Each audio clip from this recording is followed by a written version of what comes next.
ఈ వీడియో చూసే ముందు ఒక లైక్ కొట్టి జై శ్రీరామ్ అని కామెంట్ చేయండి. శివునికి ఎంతో ప్రీతికరమైన కార్తీక మాసం ముగిసిపోయి లక్ష్మీదేవికి అత్యంత ఇష్టమైన మాసం మార్గశిర మాసం మొదలైపోయింది. డిసెంబర్ 2 నుండి డిసెంబర్ 30 వరకు మార్గశిర మాసం ఉంటుంది. వైకుంఠంలో ఉన్న లక్ష్మీదేవి ఈ మార్గశిర మాసంలో భూమిపైకి వచ్చి తన భక్తులు చేసే లక్ష్మీ పూజలను చూస్తూ తన భక్తులపై కనక వర్షాన్ని కురిపిస్తుందట. ఈ మార్గశిర మాసంలో వచ్చే ప్రతి గురువారం చాలా విశిష్టమైనది. మార్గశిర మాసంలో వచ్చే గురువారాలను లక్ష్మీ వారాలుగా పరిగణిస్తారు. కాబట్టి మార్గశిర మాసంలో ప్రతి గురువారం నాడు ఎవరైతే లక్ష్మీదేవిని పూజిస్తారో అలాంటి ఇళ్లలో సుసంపన్నంగా డబ్బు ఉంటుంది. అలాగే మీ భర్త ఆయుష్షు పెరగడంతో పాటు మీ భర్త సంపద కూడా పెరుగుతుంది.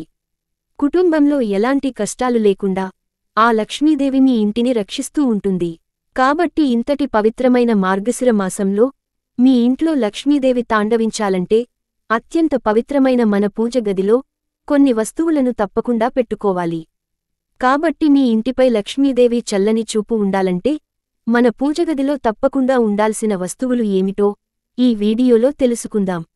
ముందుగా ఈ వీడియోకి ఒక లైక్ కొట్టి మా ఛానల్ని సబ్స్క్రైబ్ చేసుకోండి. ప్రతి ఒక్కరి పూజ గది తప్పకుండా ఈశాన్య దిశలోనే ఉండాలి. ఈశాన్య దిశలో దేవుడిని పూజిస్తే మీ పూజలకు రెట్టింపు పుణ్యఫలం కలుగుతుంది. ప్రతి ఒక్కరి పూజ గదిలో తప్పకుండా పసుపు కుంకుమలు పెట్టుకోవాలి. లక్ష్మీదేవికి అత్యంత ఇష్టమైన వాటిలో పసుపు కుంకుమలు ఒకటి. పూజ గదిలో ఉండే పసుపు కుంకుమలకు చాలా దైవశక్తి ఉంటుంది. కాబట్టి ఈ మార్గశిర మాసం నెలరోజుల పాటు స్త్రీలు ఉదయం స్నానం చేసిన తర్వాత పూజ గదిలో ఉన్న పసుపు కుంకుమలను తీసి మీ మంగళసూత్రానికి పెట్టుకోండి. ఈ మార్గశిర మాసంలో ఎవరైతే ఇలా చేస్తారో అలాంటి స్త్రీలకు నిండు సౌభాగ్యం లభించడంతో పాటు లక్ష్మీదేవి అనుగ్రహంతో భర్త ఆదాయం విపరీతంగా పెరుగుతుంది. లక్ష్మీదేవి భర్త విష్ణుదేవుడు. విష్ణుదేవుడు ఎక్కడ ఉంటే అక్కడ లక్ష్మీదేవి తిష్ట వేసుకుని కూర్చుంటుంది.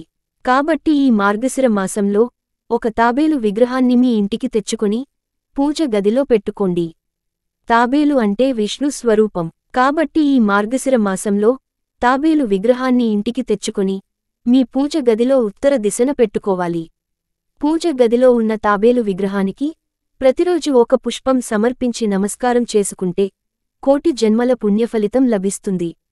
మీ మనసులో ఉన్న కోరికలు ఏవైనా సరే అవి త్వరగా నెరవేరాలంటే ఒక తెల్లని పేపర్ పైన మీ మనసులో ఉన్న కోరికలను రాసి తాబేలు విగ్రహం దగ్గర పెట్టండి. విష్ణుదేవుని ఆశీర్వాదంతో మీ కోరికలు త్వరగా నెరవేరుతాయి. అన్నిటికన్నా ముఖ్యంగా మీ పూజ గదిలో ఖచ్చితంగా ఉండాల్సిన ముఖ్యమైన వస్తువు నెమలి ఈక. నెమలి ఈకను పూజ గదిలో పెట్టుకుంటే మీ ఇంటి సంపద విపరీతంగా పెరిగిపోతుంది. ఇంట్లో పూజ చేసిన తర్వాత నెమలి పింఛంతో లక్ష్మీదేవికి గాలి విసరండి. నెమలి పింఛంతో లక్ష్మీదేవికి ఇలా సేవ చేస్తే మీ ఇంటికి ఎలాంటి ఆర్థిక సమస్యలు ఉండవు. చేపట్టిన పనులన్నీ ఆటంకాలు లేకుండా పూర్తవుతాయి. కాబట్టి ఈ మార్గశిర మాసంలో మీ పూజగదిలో నెమలి పింఛాన్ని తప్పకుండా పెట్టుకోండి. అలాగే మీ బీరువాలో డబ్బును దాచుకునే ప్రదేశంలో 3 నెమలి ఈకలను పెట్టుకోండి. లక్ష్మీదేవి అనుగ్రహంతో లక్ష్మీకటాక్షం లభిస్తుంది. మీ ఇంట్లో ఎప్పుడూ డబ్బు కొరత అనేదే ఉండదు. ఇంట్లో నెమలి పింఛం ఉంటే ఇంట్లో ఉండే వాస్తు దోషాలన్నీ తొలగిపోతాయి. అన్ని దీపాలకంటే పిండి దీపం చాలా మహిమగల దీపం. లక్ష్మీదేవి అనుగ్రహాన్ని సులభంగా పొందాలనుకునేవారు ఈ మార్గశిర మాసంలో లక్ష్మీదేవిని పూజించేటప్పుడు పిండి ప్రమిదల్లో ఆవు నెయ్యి పోసి 5 వత్తులతో లక్ష్మీదేవికి దీపారాధన చేయండి. లక్ష్మీదేవి త్వరగా ప్రసన్నమవుతుంది. అలాగే ప్రతి ఒక్కరి పూజ గదిలో ఖచ్చితంగా అక్షింతలు పెట్టుకోవాలి. పసుపు కలిపిన అక్షింతలకు అత్యంత దైవశక్తి ఉంటుంది. కాబట్టి ఈ మార్గశిర మాసం నెలరోజుల పాటు ప్రతిరోజు ఉదయం స్నానం చేసిన తర్వాత లక్ష్మీదేవికి నమస్కారం చేసుకుని పూజ గదిలో ఉండే అక్షంతలను తలపైన వేసుకోండి. అమ్మవారి అనుగ్రహం ఖచ్చితంగా లభిస్తుంది. తులసి మొక్కలో లక్ష్మీదేవి కొలువై ఉంటుంది. కాబట్టి మార్గశిర మాసంలో ఎవరైతే తులసి మొక్కను పూజిస్తారో అలాంటి ఇళ్లల్లోకి డబ్బు వరదలా వస్తుంది. సుఖవంతమైన జీవితం లభిస్తుంది. కాబట్టి లక్ష్మీదేవికి ప్రీతికరమైన ఈ మార్గశిర మాసంలో తులసిని ఎక్కువగా పూజించండి. మీ జీవితంలో ఉన్న కష్టాలన్నీ తొలగిపోతాయి. మీ ఇంట్లో తులసి మొక్క లేకపోతే మాత్రం ఈ మార్గశిర మాసంలో ఖచ్చితంగా తులసి మొక్కను తెచ్చుకోండి. మీ కుటుంబానికి సిరిసంపదలు లభిస్తాయి. అలాగే ఈ శక్తివంతమైన మార్గశిర మాసంలో ఒక చిన్న లక్ష్మీదేవి విగ్రహాన్ని తెచ్చుకుని మీ పూజ గదిలో పెట్టుకోండి. ఈ మార్గశిర మాసంలో వచ్చే ప్రతి గురువారం చాలా పవిత్రమైనది. కాబట్టి ప్రతి గురువారం రోజున లక్ష్మీదేవి విగ్రహానికి పాలతో అభిషేకం చేసి లక్ష్మీదేవిని పూజిస్తే ఎన్ని కష్టాలున్నా సరే మీ సమస్యలన్నీ వెంటనే గట్టెక్కిపోతాయి. రాగి చెంబులో త్రిమూర్తులు కొలువై ఉంటారు. కాబట్టి ఇంట్లో పూజ ప్రారంభించే ముందు మీ పూజగదిలో ఒక రాగి చెంబును పెట్టుకోవాలి. రాగి చెంబు నిండుగా నీళ్లు పోసి పూజ గదిలో పెట్టుకుని పూజ ప్రారంభించాలి. పూజ గదిలో రాగి చెంబును పెట్టుకుంటే ముక్కోటి దేవతల ఆశీర్వాదం మీ ఇంటిపై ఉంటుంది.